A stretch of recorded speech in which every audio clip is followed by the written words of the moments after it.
I always say I'm less concerned about artificial intelligence than I am about the people building it.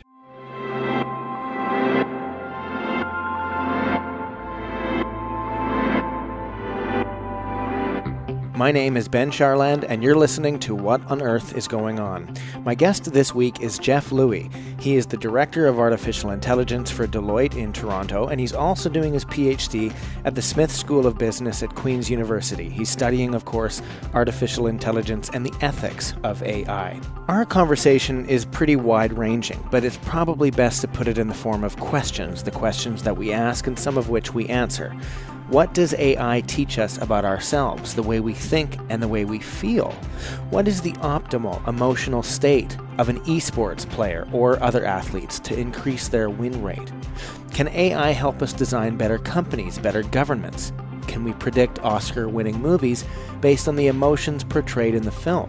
Can AI, for example, tell Bradley Cooper exactly where to cry to make the movie better, or at least more entertaining? When would AI need to be deceptive, and what's the difference between an ethical breach and an ethical dilemma? Finally, if the AI singularity is coming in 30 years, can we learn to coexist in the meantime? It's a really, really interesting conversation with a lot of questions, not just about artificial intelligence, but about ourselves.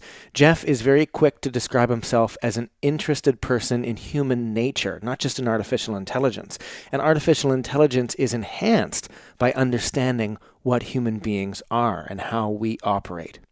Anyways, if you like this show, please spread the word on social media, Facebook, Twitter, Instagram, what have you, and please give it a rating on iTunes if you can. For all previous episodes and future ones, go to the website, whatonearthisgoingon.ca, and there you can get in touch with me. You can send me an email, let me know what you think of this episode or any other, and send me your suggestions for guests of future episodes.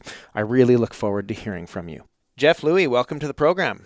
Thanks, Ben. Thanks for having me. Yeah, I'm really excited to chat with you. You have a really interesting background in artificial intelligence in the tech sector. You call yourself a recovering entrepreneur as well. So I'm excited to get to all of that and to talk about your work currently at Deloitte in Toronto as the AI director there. But before we do, you've got the first question. It's always the same, and you can take it anywhere you like, Jeff. What on earth is going on?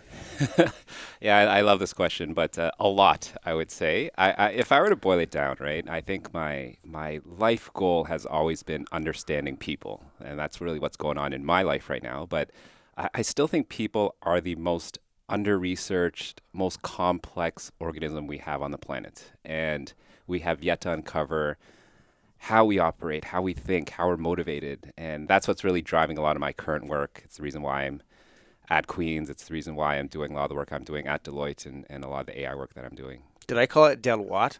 I think you did call it Deloitte. I thought that was, I don't know, some slang that... I know it's... anyways, that was kind of ridiculous.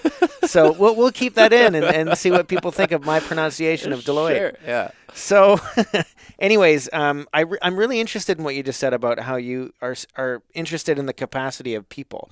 Because in the research I've done for this podcast about artificial intelligence, that's the frontier, is that we're trying to find ways to make it work in the way that people work, in our minds work, whether it's neural networks or mimicking through machine learning how human beings learn. So how far are we here, or are we going to have to go a different direction in developing artificial intelligence? Yeah, that's kind of the basis of the whole AI concept, right? Is that it learns, it reasons, it kind of mimics the human brain.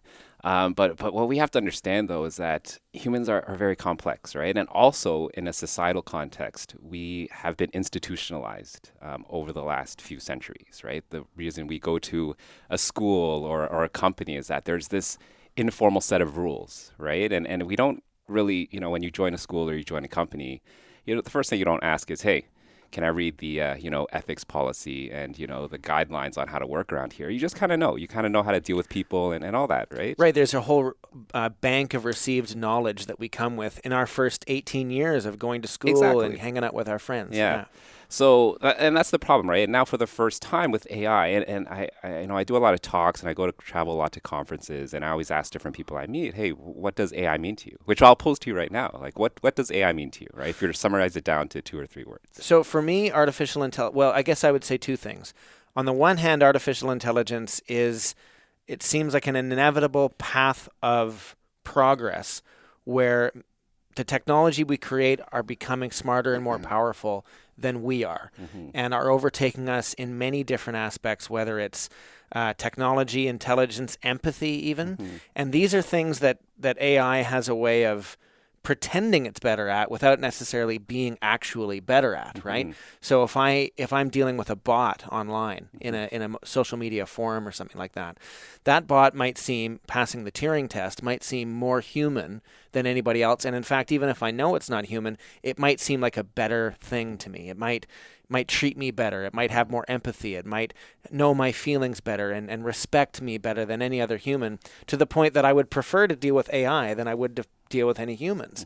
And so there is this sort of pathway in which it's hard not to see a singularity in our future that it will overtake us.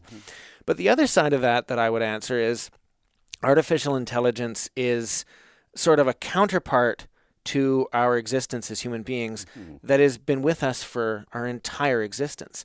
Human beings have evolved in lockstep with technology. Whether it was fire or agriculture or the Industrial Revolution, our greatest niche in this world is manipulating the technology around us. And that can be the most basic hatchet that you can hold in your hand to the most complex artificial intelligence. So I think, both of those things, one is about progress and the other thing is about this natural cohabitation that we've had.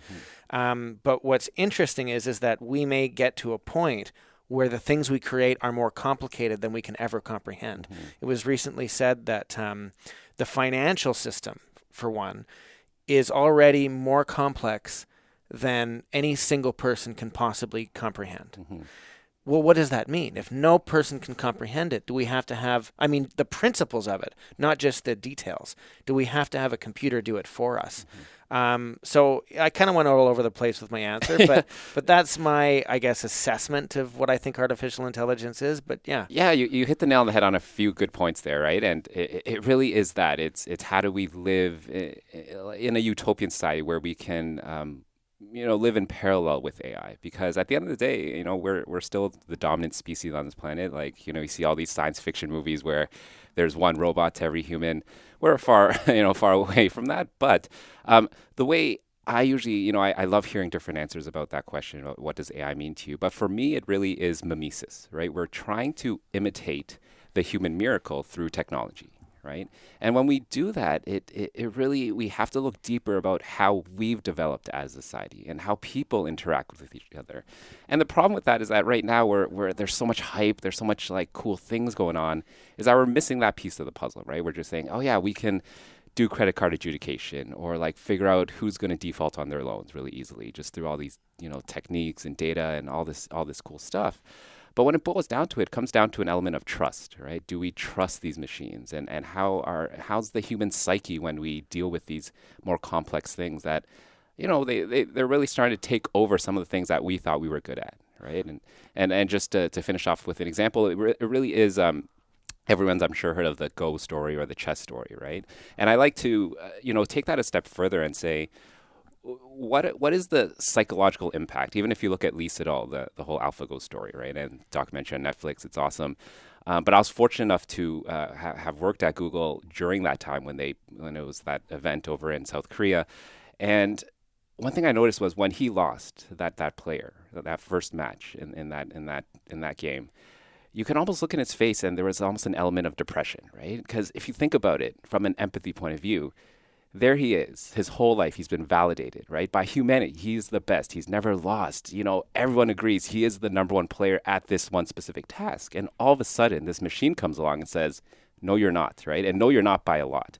And the parallel to, obviously, the everyday Joe is, what if someone came along and said, hey, Ben, I'm this machine and I can be a better father than you are, or a better student, or a better mother, or whatever it is, something that you're very passionate or core about. And what does that do to you, right? What does that do to your psyche? I think that's the really important element we have to start to understand is, yeah, these things will get smarter. These things will get more faster, cheaper, more efficient.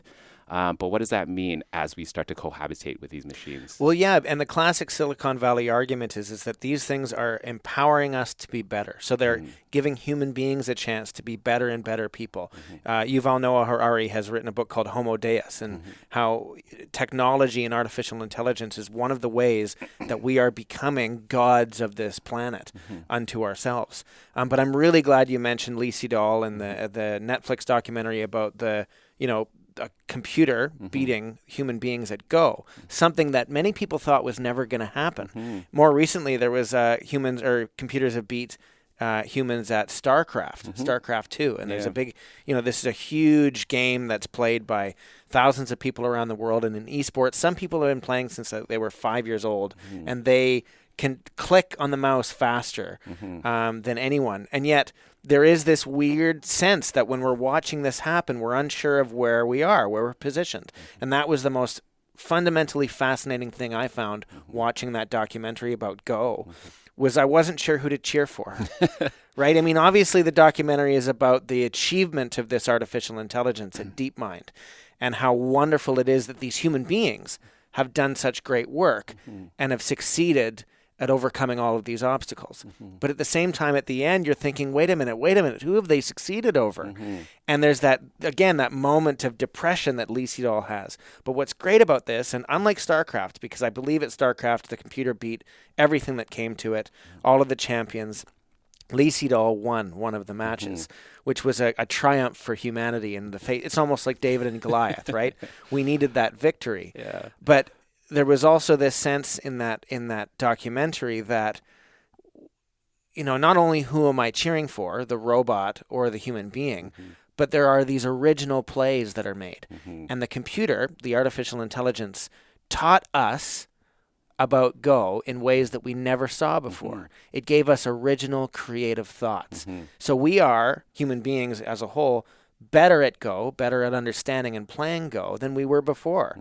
So if we were to delete the computer right now, we would be better off. And that, I think, is an important lesson on the positive side, I think, of AI. Absolutely, yeah. I think it boils down to they should assist us, right? They should make us better. And even the follow-up to that story is, I think, a year or whenever it was after that event, the guys at DeepMind said, yeah, we've continued to train the model, and now it's like 10 times better than it was when it played Lee Sedol. So I was like, what chance do we have? But no, absolutely. I think even afterwards, the optimism around that event was, even Lee Sedol after said, this had made me a better player. I will continue to learn from his techniques and all this stuff. So fascinating story. It's one that I reference all the time, just because I think it has a lot of more societal implications. But it's funny you mentioned esports. That's actually some of the work I'm driving at Deloitte right now. I'm really spearheading a lot of different compelling stories about AI through my work at the consulting firm.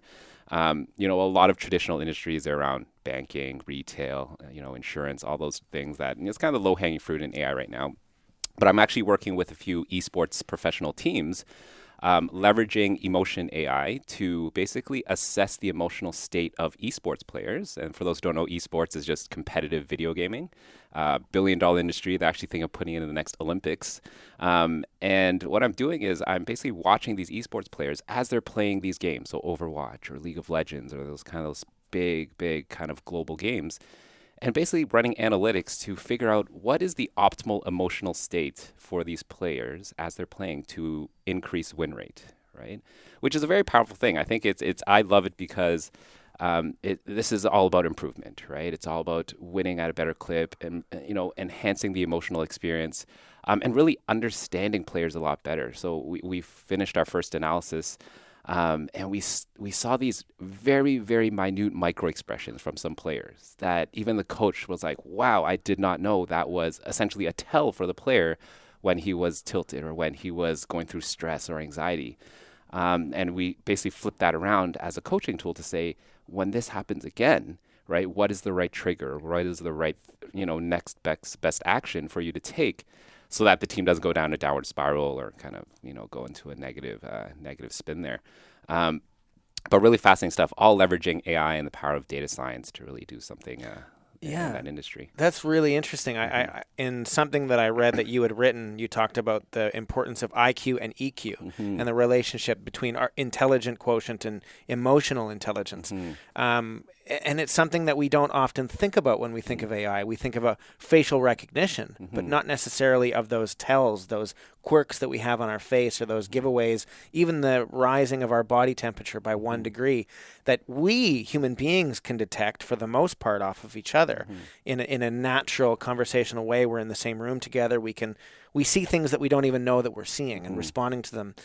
There's one researcher who looked at Larry King interviews on CNN and found that there was a tone that was subconscious, that can't really be detected consciously by a human being, that him and the interviewee would share. And one person would establish the tone and the other person would follow with the other person, usually. The one who would establish it was usually the one of higher status, typically Larry King. But if he were interviewing a president, that person would establish this tone, this audio tone, and the other person would match it. But those interviews in which they were not in sync, they were not agreeing, they had different tones. Now, this is probably something we can detect, but it seems to me that, well, the power of a computer, of an artificial intelligence or machine learning, could detect things that we don't even detect subconsciously. And I wonder, for a gamer who's playing Overwatch or Warcraft or Starcraft, if they're giving these tells and aren't even aware of their internal emotional state. And the question then is, if they're not aware of it, how do they deal with it? Is it in the sense like diet? Like, I may not be aware that I feel like crap because I'm eating crap, but if I change my diet, then I will perform better, even if I don't realize that anything's different. Or is it more of a conscious sort of, breaking through the subterranean layers of my psyche? Yeah, it's such a great question, because an emotional episode, as I call it, is not as simple as it seems. Everyone thinks if I start to yell, that's my kind of housed, isolated emotional episode. But we actually go through 5 stages where we actually gather the environment, the information that's happening in the situation we're involved in. We actually process it very, very deeply. We actually prepare our bodies through a physiological response, right? So either blood flows through the face, or you get a little nervous, you get a twitch, or whatever it is. And then you basically emote in whatever way to the world, you emote. And then afterwards, you actually solidify it into a feeling, right? So how you reacted, how people responded, you actually take the time overnight or whatever it is, you think back and you're like, yeah, I've been through this before and this is how I feel about it. The key part to this whole episode is that those first couple of things, the gathering of information and the preparation of your body and everything, that happens in a fraction of a second. And we typically don't know everything that's going on because it's usually that intuition, that gut feeling. But through this technology, we're able to actually identify those things, those early kind of fraction of a second kind of analysis points that a person goes through, and really start to understand what's the motivation behind this response, right? Why did it happen? Which is a very powerful thing, because everything, as I've learned through my research as well, is it usually boils down to motivations, right? And I love referencing, a lot of people have studied Maslow's hierarchy of needs, right? Kind of classic OB class in university or high school even, where, there's kind of those 5 stages that everyone goes through, right? For your needs in your life. The bottom is physiological. You need food, water, shelter. And then you move up and it's safety, right? You want financial safety, just safety in a home, just general physical safety. Then you have love and esteem, kind of belonging. Actually, I think that and safety are 3 and 4, and then the top is self-actualization, right? You're self-realized.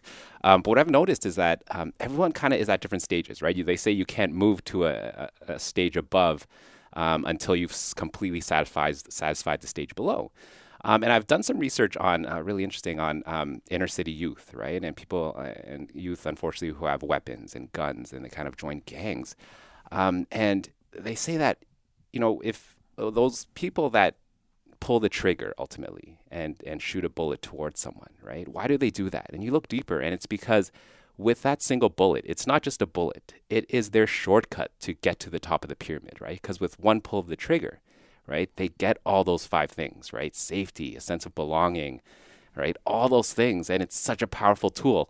But it's a shortcut, right? And then afterwards, you ultimately kind of crash down and you kind of, go back all the way to the bottom once that kind of emotional high kind of gets wiped away. But yeah, again, the reason I bring this up is because through esports and through emotion AI, we're starting to understand motivations behind people, which ultimately is driving a lot of the AI world, right? It's I always question when we see self-driving cars, right? What's the motivation behind this company doing it, right? Is it safety on the roads, and we get the classic trolley problem and all those things, or is it economics, right? Or is it I want to sell more cars, right? Like, what is the true motivation behind these companies? And that will drive a lot of the ethical conversation, because if it's I want to sell that one extra car is what we're after, yeah, who cares if it's going to kill the baby or the old person, right? Because they're just trying to sell more cars. Let's make more shiny doors. Then, right. It's they're taking the same shortcut as someone firing a bullet. Yeah. And a lot of moral psychologists have argued, like Jonathan Haidt, have said that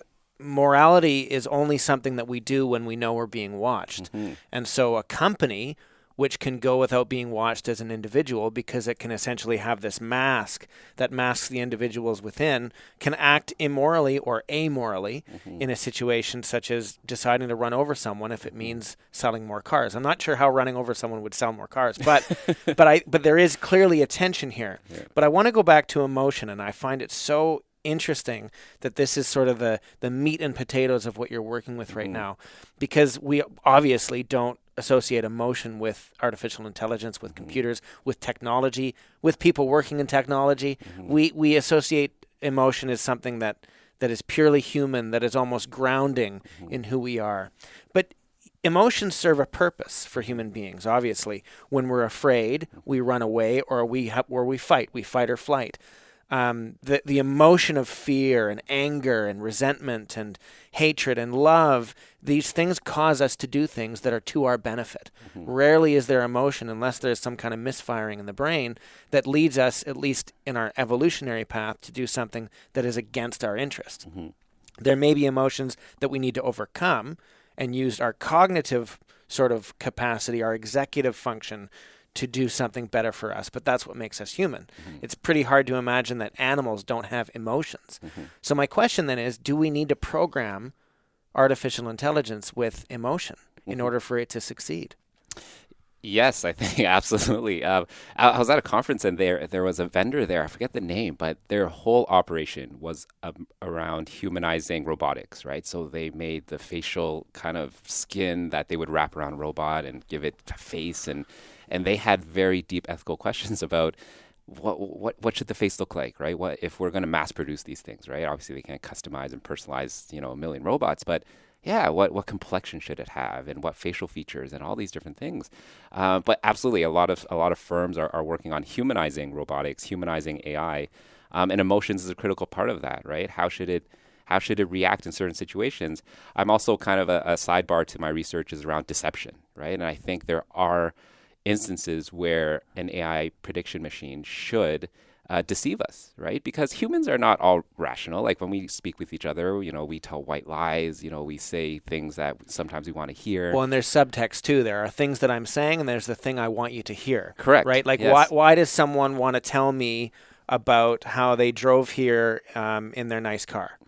Well, are they just filling the time? Are they telling me about the weather? No, they're trying to tell me about their status symbol of their nice car. Yeah. They might only mention it really in passing for a split second, but that's the whole purpose of their 5-minute diatribe about driving here in the bad weather, right? Yeah. And so, of course, there's subtext, there's deception, and you think that there's a relationship with artificial intelligence here. Absolutely, yes. We just have a really cool opportunity to make it something special. I was actually inspired by, during my time at Google, there was an intern there. His name's Eric Humphrey, and now he leads the charge at Spotify. And what he, traditionally how recommendation systems have worked is, if you listen to on Spotify or Google Play Music or whatever it is, one of those services, and you listen to Taylor Swift, right?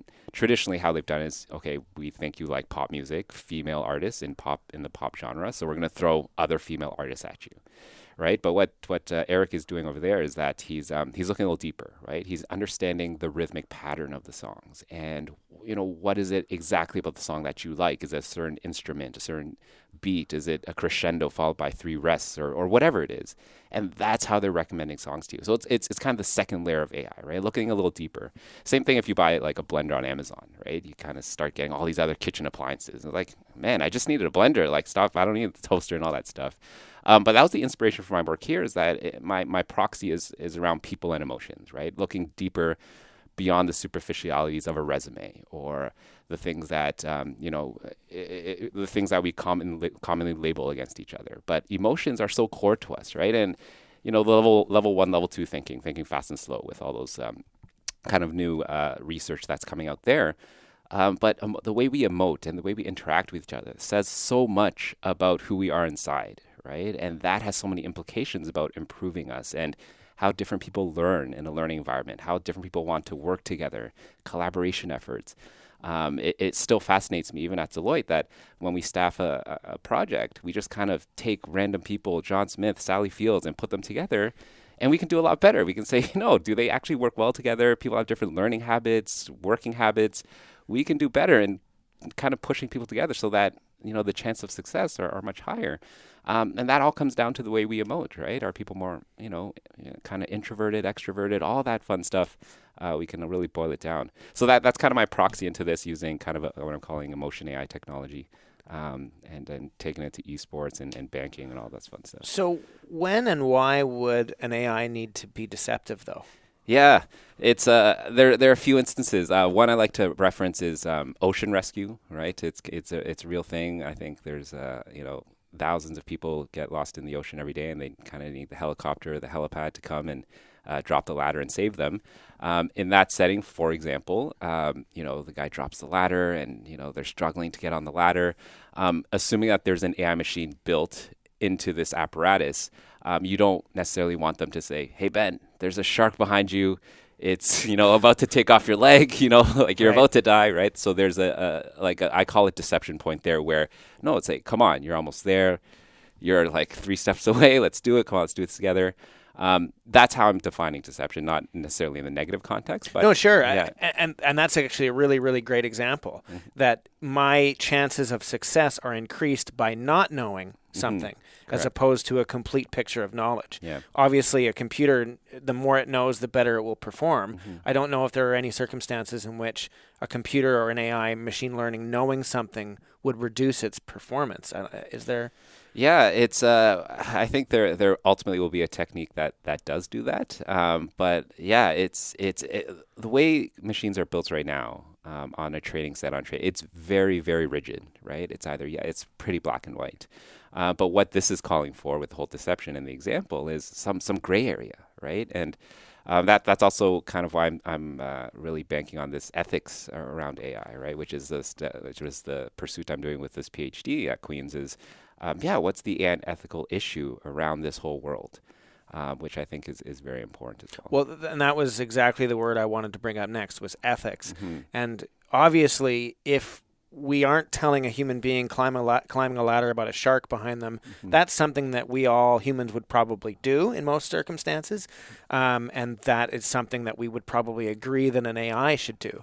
There was an article in the New Yorker probably 6 months or so ago about dementia, and about how there's still a debate, and will probably always be a debate, about at what point or ever should we tell our loved ones that they're forgetting things once they get to a certain level of dementia or Alzheimer's disease.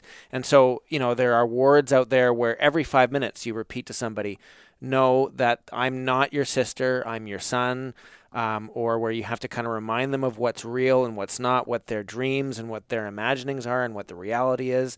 They do this every 5 minutes, but most healthcare practitioners let it go. Most healthcare practitioners, if the patient thinks that they are their long-lost brother, then they're their long-lost brother, and they kind of live in the new and emerging reality of dementia patients. But there still is an ethical question there, because that gray area that you just defined is very, very broad. I mean, what's our purpose here? Are we just trying to make people happy? Or is there a deeper sense of human dignity that's underlying all of this? So again, we agree that not knowing about the shark will increase the person's chances of climbing up the ladder. But at what point do we decide that there's some information where we have to know, even if it's against our interests? Because at some point, as AI becomes more and more prevalent in our lives, surely there will be situations in which we'd rather know, even though it's harmful. So, like a quick example, and it's kind of a spurious one, but if we knew that the only way for our species to continue existing was if there were only half of us left on the planet, the Avengers storyline, right? That the Thanos kills half of all living things in order for us to continue living. Well, does that make it a moral decision? Does that make it the right thing to do? Obviously, to kill half of all people is not right. But if an artificially intelligent computer was in charge and decided, well, half of you are going to have to go, well, that seems immoral. Mm-hmm. It seems like we as humans have the right to say no to that, even though it's against our interest. And so there's this gray area, and I pitch it back to you about ethics, and it seems to me like we have to get this stuff right now before 20, 30, 50 years from now, the decisions we've made now are sending us into dark or positive paths. Yeah, so you're talking about Doctor Strange in that scenario. Yes, right, yes. Where he kind of formulates all the different scenarios, and that's the one that we have to go with. No, absolutely. These kind of life or death, doom and gloom scenarios, they're always the ones that we talk about because it's fun, and I agree. There's so much moral, ethical dilemmas that we have to start to understand, right? And there's not enough research on it. But the way I break down ethics, and it partly answers your question, is around how we define ethics, right? I define ethics in two branches. One is ethical breaches, right? Those right versus wrong discussions.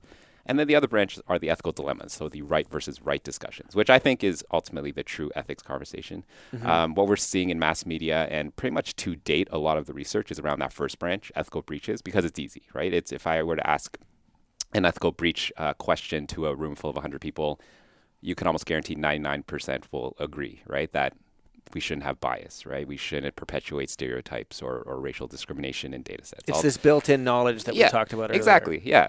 So I was like, sure, that's a lot of the research that's coming out, right? How do we monitor bias? How do we test it in data sets? All that fun stuff. I'm more focused on the other side, which are the ethical dilemmas, right? And in our history, we've seen that. We've seen it in prisons, right? Incarceration versus rehabilitation, right? Which is the best way, right versus right? Which disease to put money towards? If I have $100, for United Way or UNICEF or whoever, how do I split up that $100, right? Is it with the disease that has the most affected, or is it geographic area? Like, what is that?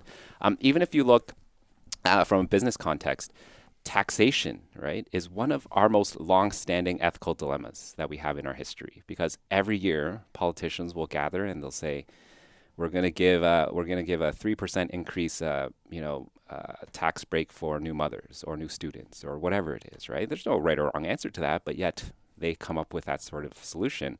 But we have to look in our history to figure out how to deal with AI ethical dilemmas as well.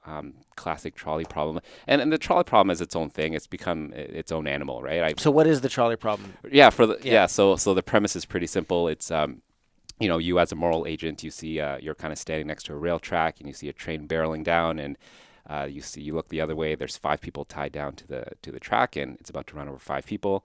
And as a moral agent, you have a hand on a switch that can basically switch the train to track B, which only has 1 person tied there, right? So the utilitarian inside of you might say, hey, I'm going to, 1 person is better than 5, so I'm going to switch it. And that particular study, it's been around for actually over 100 years, but there's been different variations, and they ask you afterwards, what if that 1 person was your mother, right? Or your kid, would you still switch it? And of course, that comes with a lot of moral decision making. Or what if it just required you to press a button as opposed to a lever, right? Sure. I mean, obviously these seem like tactile questions, but they actually change the way that we approach it. Or pushing someone onto the track. Pushing someone onto the track to prevent it, right? Yeah. And there's so many variations of that, and it's still a real quintessential problem of ethical philosophy that we're dealing with a lot, and obviously you would be dealing with in your work. Correct. But I'm just to go back to this idea of ethical dilemmas versus what were they? Breaches of ethics, right?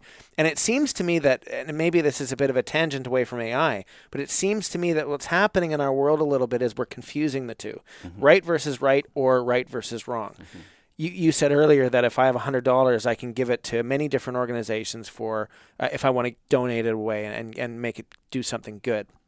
And so that's a right versus right problem. It's not a dilemma as opposed to a breach. However, There are many people who would argue that if I don't give it to organization A and instead give it to B, C, or D, I'm acting immorally, especially if I'm aware of what I'm doing, which translates to politics. A lot of people think that if I vote a certain way, I'm acting immorally, that I'm wrong.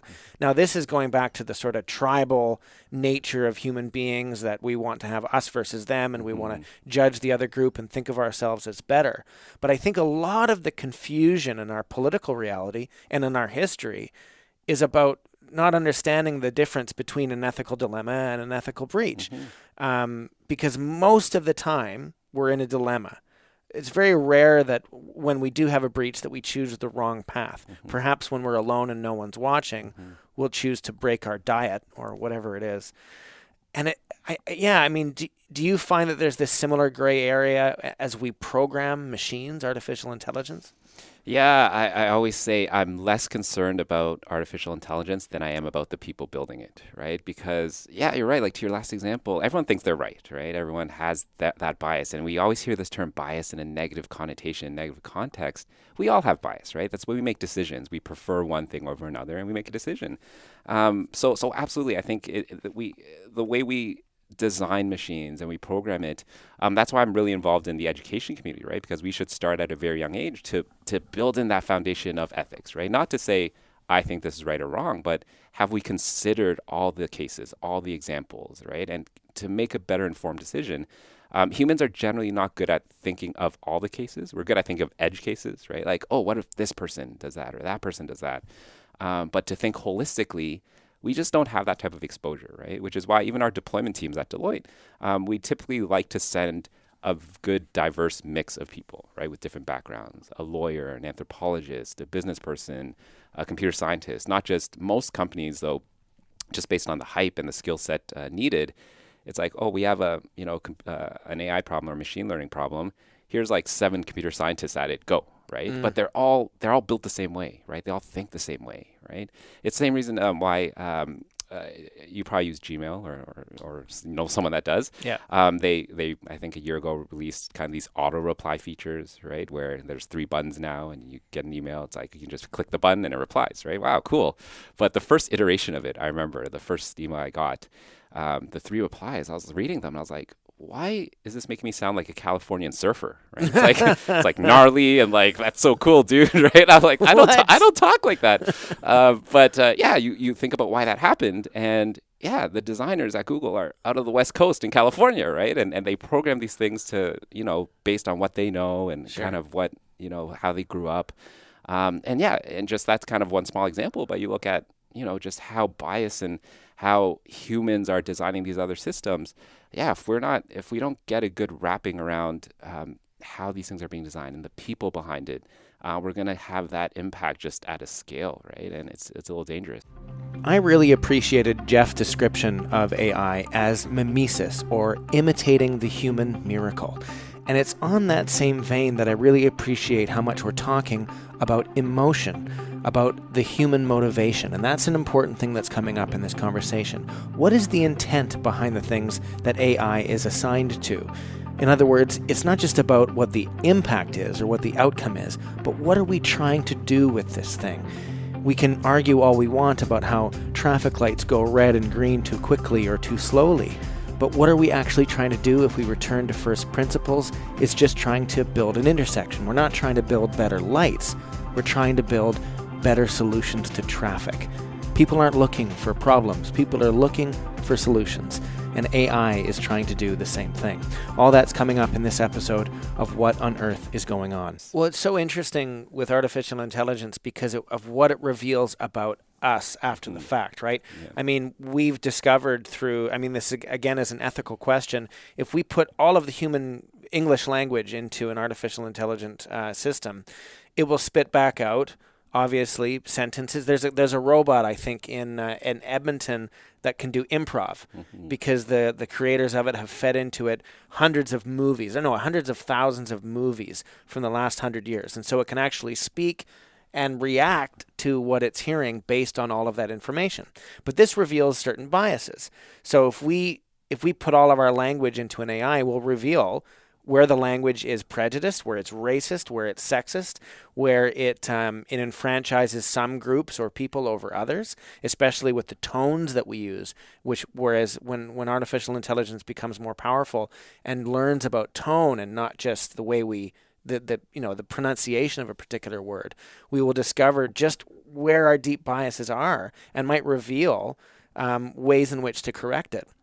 And one interesting thing with this is that if we were to program an AI to run our society, for example, say an artificial intelligent prime minister of Canada, right? Well, we would have to essentially incorporate all of our shared values into that programming.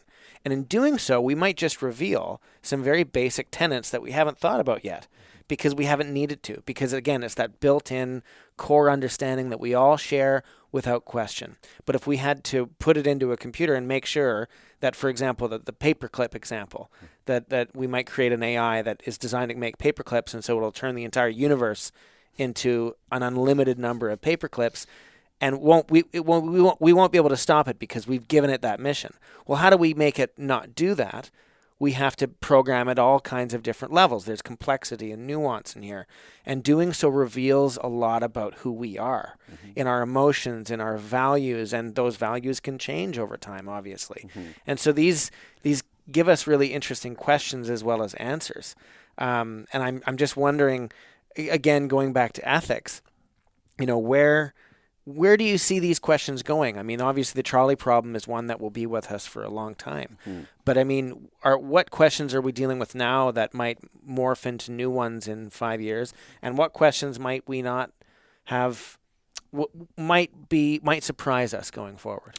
Yeah, it's definitely a tough problem to solve. I think and that's why I think the research opportunity is massive here, right? We have to start to look broadly at how to solve this, because it's no longer just a computer science problem. It's no longer a business problem. It's a really diverse problem with many stakeholders involved. One way to handle the trolley problem and self-driving cars, to old person, young person, all that, I always ask why, right? Like, why do we need to answer this question, right? We don't ask when you take your G license test here. There's, you go through what do you do, a yield sign and all that. Number 6 is not what's more valuable, an Indian life or a Chinese life, right? There's no question like that. But yet we are asking people today to answer that question. But I always ask, why are we doing this, right? Instead, let's flip the problem around and say, instead of asking those questions of who to hit, why don't we just build in better control so that we're not ending up in a situation like that, right? It's the reason why we have red lights, that people can cross the street safely, right? So why don't we just program all the cars, like a regulation, to say when going through a school zone, you got to program these cars to go under like 10 kilometers an hour so that they can stop in time, right? Instead of, hypothesizing that if it's going 100 kilometers an hour in a school zone, which person do I hit, right? That seems to be kind of 3 leaps beyond what I think we should really measure is, when designing a car, what's the motivation behind it? If it's safety, let's design the car so that we don't have to end up in these ethical dilemmas. Because I ultimately don't think we can create an ethical AI machine. I think we can, and I differentiate these two terms, right? There's AI ethics, which is bias, training sets and data and all that fun stuff. And then there's ethical AI, which is building a moral AI agent, which I think is a massive, massive undertaking that I almost say it's almost impossible, because different cultures, different regions, different countries, they all think and act differently. Even you might have heard of it, the trolley problem, they did a more modernized study, and they found out that people in Asia, when faced with that problem of young person versus old person, the people in Asia said, I would make the car hit the young person because we respect our elders in Asia, and we respect people above you. Whereas in the U.S. and North American culture, it's the other way around. The youth is the next generation; they have all the opportunities, so they would more likely hit the old person. So you can't really create this big one all-encompassing moral, ethical AI agent, right? Because it's creating something that pretty much doesn't exist. A universal code of ethics or morality doesn't exist. And going back to Jonathan Haidt, who I mentioned earlier, he wrote a book called The Righteous Mind, where he outlines pretty clearly some big moral differences between, say, North American culture and India. So in North American culture, having sex with a dead chicken is grotesque, and you probably wouldn't do it. But if someone did it in the safety of their own home, in the privacy of their own home, made sure that the chicken was sterilized, and went about their business, we would probably say, well, it's not wrong. It's just gross, and there should be a law against it because it's gross, but it's not wrong. An Indian would say it's absolutely wrong. It is morally bankrupt, and you should be in jail, not because you harmed anything. In fact, it's a victimless crime, but the victim for an Indian person is a moral code. That single division between our two cultures, showcases the fact, I think, that there is no singular ethical standard, and to create one is really close to authoritarianism. It's close to saying this is the standard and you must follow it, and that there would be people whose liberties would be restricted as a result of that. I mean, that being said, are there fundamental questions of ethics and morality that we think we can all agree on? For example, all human beings have the capacity to laugh, or at least the emotion of laughter is expressed in a similar way. No one laughs by wiggling their toe only, right? Or at least that's not how we're designed to do so. So are there things that are ethical or moral when we're thinking about programming and artificial intelligence that are universal? Yeah, that's a great question. Maybe. Yeah, I'm gonna go with maybe. Yeah, as we go deeper down this whole industry, we'll start to uncover a lot of interesting things. When you were talking about that story, I was just thinking about the research I'm doing, and I see so many faces now just through the emotional research I'm doing, and I see so many different faces and so many different how people emote very differently. And we have this streaming telemetry graph that basically anytime we point the camera at a face and measure them, we kind of see down to the micro expression level of what they're emoting and which emotion. We analyze over 30 different emotions, and I think over 50 micro expressions. And it's so funny that you would think just talking to someone, they would emote in a certain way, and other people would emote. They're spiking all over the place. But it says so much about that person. I learned so much about a person just seeing this graph behind the scenes than I do talk to them, because usually when you talk to someone, you put on these filters and you start to, really mask what you really truly want to say. But when you're solely deeply engrossed in a game or a movie or something else in a medium, your true instincts come out, right? Like you really emote in the most genuine way possible. And when we capture that through data, and do something cool with it, it really has powerful effects, and it's something that hopefully I can uncover. And a recent study I did just with the Oscars, what I also did was I looked at the last, I guess, 10 years of movies, nominated films and winning films, and I analyzed those for faces, because hey, what better medium to use than actors, right? They're paid to emote in different ways, whether real or fake or whatever. And I basically tried to cross-correlate that to can we predict winners based on the emotions portrayed or illustrated in a film, which was really cool, and we kind of made some predictions and all that. So what did you find? It was good over the last few years, and this has more to say. I mean, I would love to just continue the research there, but it was more about the academy, right? So there's thousands of people in the academy, and how they choose is really fascinating. I think over the last few years, they've started to choose more films in relation to all emotions acquired. Sadness, right, was one that they really start to pick up more so than other ones. What was another interesting concept was Marvel films typically have an equal distribution of emotions, right? So if I collected all the emotions and indexed it 100%, right, Marvel films usually have like 20, 20, 20, 20. Like the 5 dominant emotions are just equal across the board, which probably calls to that audience why people love it so much, because they get this equal distribution.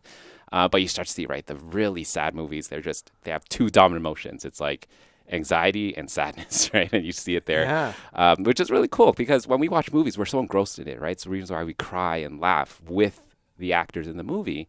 But yeah, even that kind of interaction can tell us a lot about how we do things, right? And when I ask someone, like, what's your favorite movie, right? I look at the breakdown of the emotions in that movie. I'm like, why did you like it so much, right? And we start to see, different investigations on that front as well. That is really, really fascinating. Yeah. I would hope that you continue to do that and go back 20, 30, 40 years and see just track how our responses to films are affected by, the actual emotions, the actual objective understanding of emotions, and maybe not just the Oscars, but Rotten Tomatoes scores, for example, and Rotten Tomatoes scores in the United States versus Rotten Tomatoes scores in India or China, and how people respond to different emotions too. Yeah. Is there, obviously you're taking it from a screen. Is there a difference between the emotions an AI can detect on a person on a film screen and those that can be detected in 3D in real life? No, it's the same. Even in real life, we need pretty much, I'd say, 70% of the face identified. How the technology works, we look at the facial points from the eyebrow down to the chin, and basically how down to the micro level how your face is reacting. It basically picks up the micro expressions and then it rolls up into a dominant emotion. But it's the same between a screen and kind of real life. We're not kind of like going around the face or anything fancy like that. It's just literally a two-dimensional face even in real life. But yeah, no, it's something I'm really passionate about. That I think the Oscars and kind of analyzing films was really cool.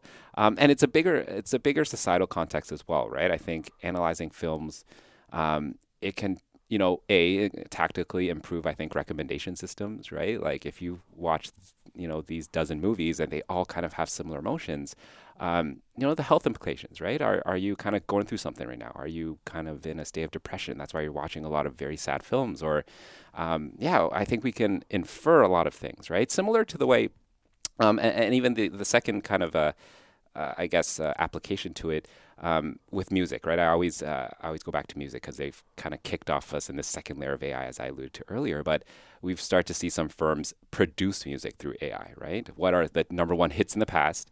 What do people like to hear? The beats and all that. And I predict that your new song will be, 86% chance that's going to be number one hit, right? Just based on the past. We can do similar things with movies, right? What is the emotional makeup that people generally respond to, or in this case, the Academy, right? And let's mimic those emotions, right? Like, hey, Bradley Cooper, I want you to, we've calculated down these 5 seconds, you need to cry, right? Like we need it. Trust me, we need it in this movie. But yeah, I see it getting there. I'm sure Netflix is doing something similar. I think there was a study they did where they even with House of Cards, they found out that people generally like Kevin Spacey, before his whole scandal, but him and in some sort of context and this sort of setting and yada, yada, yada, just based on all the data they collected within the Netflix environment. So we're getting there. And I think, emotions is so critical because it's actually that IQ, EQ connection is super powerful in my opinion. So you call yourself a recovering entrepreneur. I sometimes call myself a recovering artist. And I worked in the theater for about 10 years. And this is really, really interesting to me. I didn't work in film, but theater is obviously very, very close. And you're writing plays, you're creating characters, you're putting actors on stage, you're having an interaction with the audience. There's something exciting from an intellectual standpoint about what you just talked about, but from an artistic standpoint, there's something deeply scary about it. That we're going to, the human nature and desire for creativity is one of mystery and the unknown and charting not what people want, but what you want to give them, and hopefully finding a connection there. And the greatest writers and composers and directors have created work based on their instinct, right? Now, their instinct may simply just connect with what people want at that given time, or it may just be finely tuned to what it discovers people want.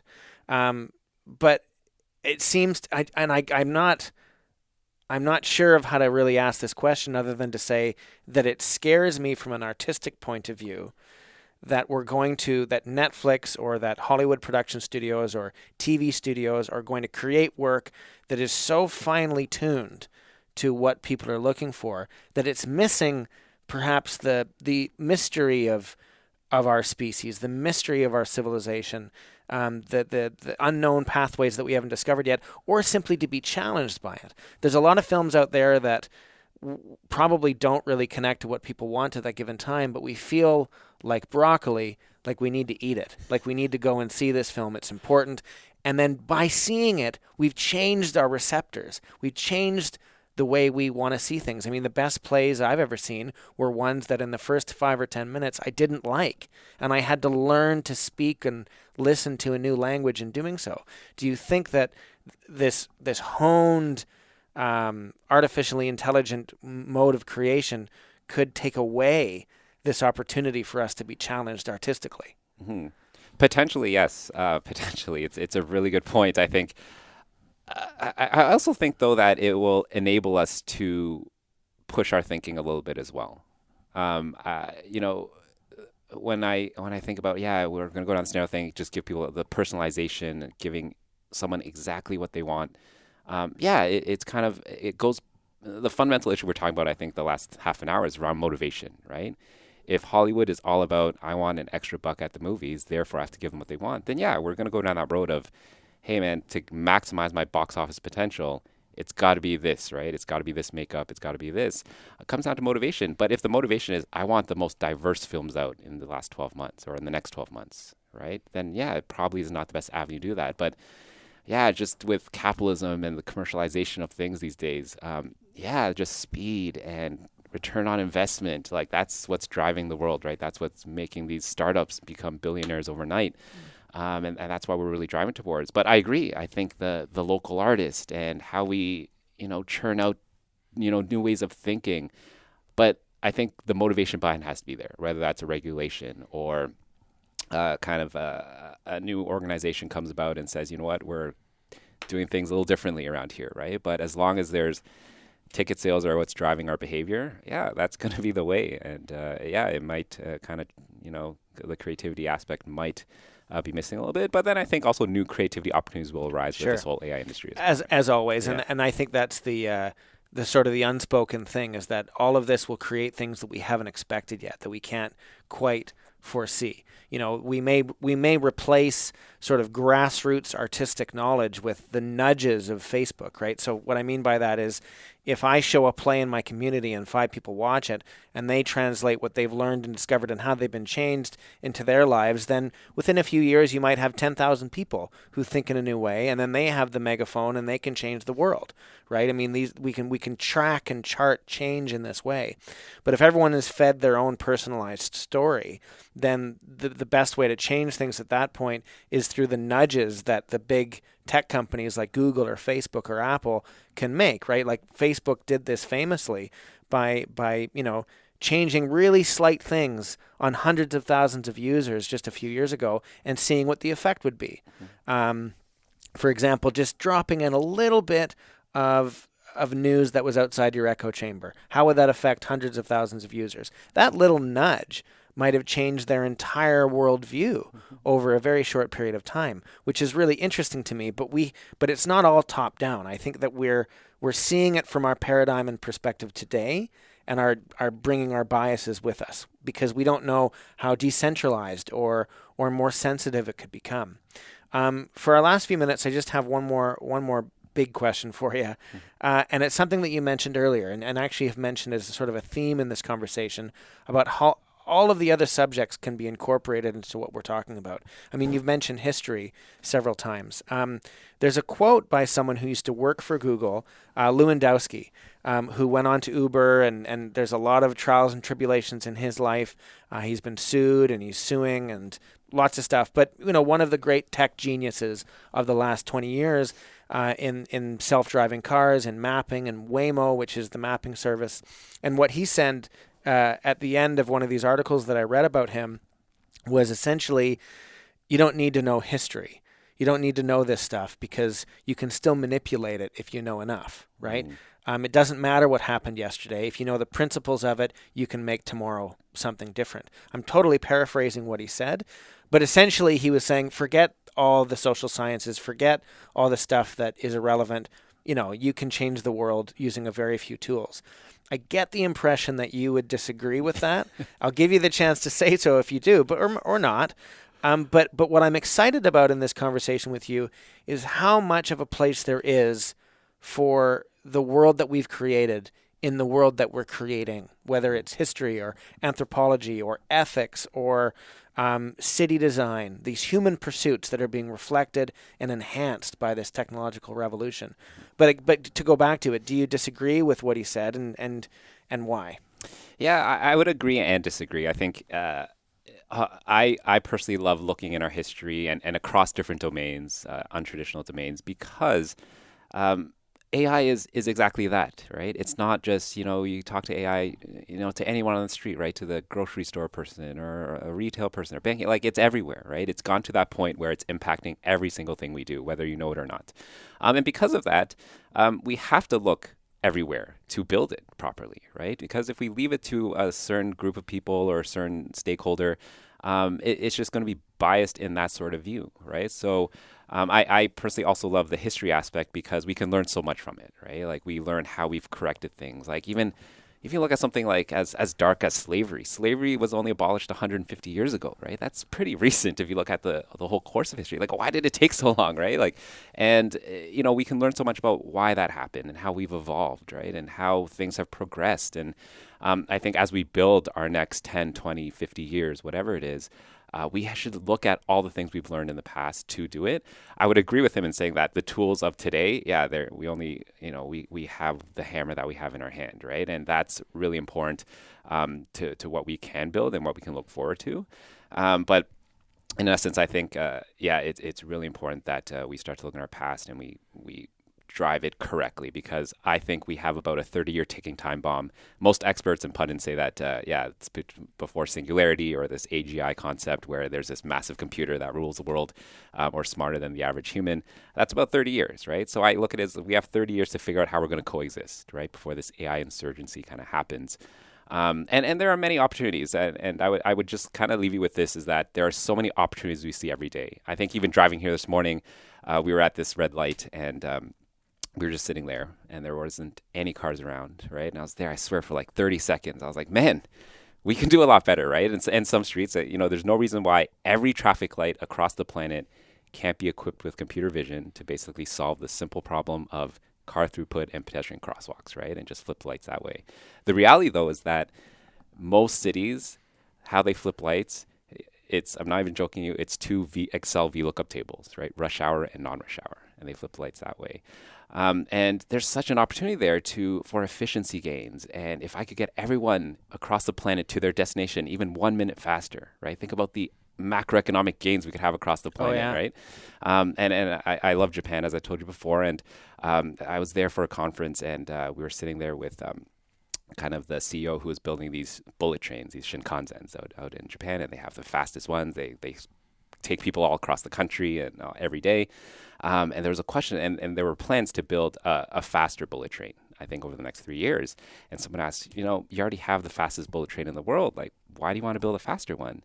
And he had that same response. He said, it's not about building a faster bullet train. It's about, again, if I can move 20 million people in my country, right, just 3 minutes faster every day, the whole Japanese economy was so much better, right? And I think that is a really important concept of how we should utilize AI is what are the benefits, right? It might be like a little gain here and there, but collectively society will be a lot better. But I think everyone has the opportunity to look at, like you said, their perspective of the world, what they're seeing, what they're experiencing every day, and identifying those opportunities, and then bringing that to the table, because the ethical dilemma conversation will ultimately require everyone at the table to voice their opinion. Yeah, like it's an old adage in marketing that people don't buy problems, they buy solutions, right? No one buys a 3/4 inch screwdriver or drill. They buy 3/4 inch holes.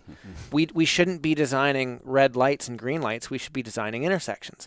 And if the red lights and green lights happen to be there, well, then that's great. But they don't have to be necessarily.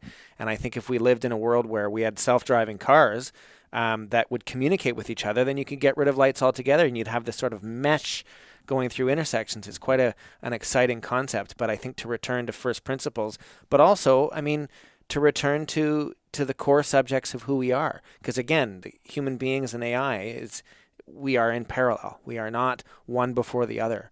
And we're not hopefully looking. I'm excited about what you're saying about we essentially have 30 years to figure this out. So let's get going. And that means we all need to go in all different subjects to get the right answers and build a good future. Jeff, this has been a really, really great conversation. Thank you so much for taking the time, and enjoy your work at Deloitte. Thank you. Thanks for having me. No problem. To learn more about Jeff Lui, go to the website whatonearthisgoingon.ca. There you can find all previous episodes, and you can get in touch with me. Let me know what you thought of this episode or any other. Now, your quote of the week is from Alan Kay, and here goes. Some people worry that artificial intelligence will make us feel inferior, but then anybody in his right mind should have an inferiority complex every time he looks at a flower.